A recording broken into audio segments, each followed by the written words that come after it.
जय माता दी। मैं राधा राजभर अपने यूट्यूब चैनल पर आप सभी लोग का स्वागत करती हूँ।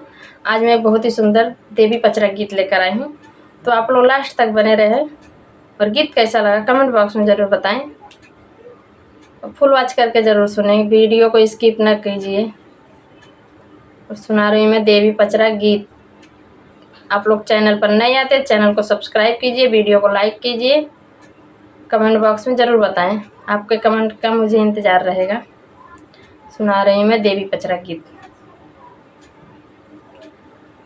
हमारी शीतल मैया का मोहनी मूर्तिया हो, चुनरिया ओढ़ी के ना बैठे बिचरे मंदिरवा हो, चुनरिया ओढ़ी के ना बैठे बिचरे मंदिरवा हो, चुनरिया ओढ़ी के ना।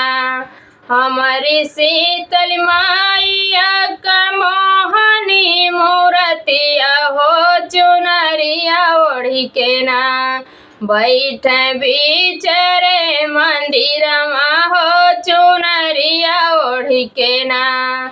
सबके तदिहलु मैया महलया टरिया हो, कि अपने बासना मैया ऊंचरे पहाड़वा हो, कि अपने बसना मैया ऊंचरे पहाड़वा हो, कि अपने बसना। सबके तदिहलु मैया महलया टरिया हो, कि अपने बसना मैया ऊंचरे पहाड़मा हो, कि अपने बसना। हमारी शीतल मैया का मोहनी मूर्तिया हो, मंदिरमा बीच। हमारी शीतल मैया का मोहनी मूर्तिया हो, चुनरिया ओढ़ी के ना बैठे बिचरे मंदिरमा हो, चुनरिया ओढ़ी के ना बैठे बिचरे मंदिरमा हो, चुनरिया ओढ़ी के ना। सबके तदिहलु मैया रेशमी का सड़िया हो, कि अपने ओढ़ना मैया लाल की चुनरिया हो, कि अपने ओढ़ना मैया लाल की चुनरिया हो, कि अपने ओढ़ना। सबके तदिहलु मैया रेशम का सड़िया हो, कि अपने ओढ़ना मैया लाल की चुनरिया हो, कि अपने ओढ़ना।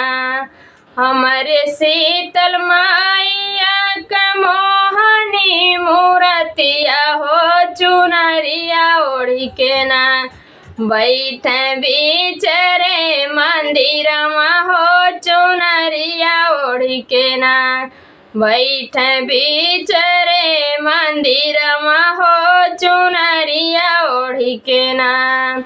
सबके तदिहलु मैया पूरा पकवनवा हो, कि अपने खालू ना मैया मिश्री बतासवा हो, कि अपने खालू ना। सबके तदिहलु मैया पूरा पकवनवा हो, कि अपने खालू ना मैया मिश्री बतासवा हो, कि अपने खालू ना। हमारे शीतल मैया का मोहनी मूर्तिया हो, चुनरिया ओढ़ी के ना बैठे बिचरे मंदिरमा हो, चुनरिया ओढ़ी के ना बैठे बिचरे मंदिरमा हो, चुनरिया ओढ़ी के ना। सबके तदिहलु मैया हाथिया से घोड़वा हो, कि अपने करना मैया शेर की सवरिया हो कि अपने करैना। सबके त दिहलु मैया हाथिया से घोड़वा हो कि अपने करैना। मैया शेर की सवरिया हो कि अपने करैना। हमरे शीतल मैया का मोहनी मूर्तिया हो चुनरिया ओढ़ी के ना। बैठे बिचरे मंदिरवा हो चुनरिया ओढ़ी के ना।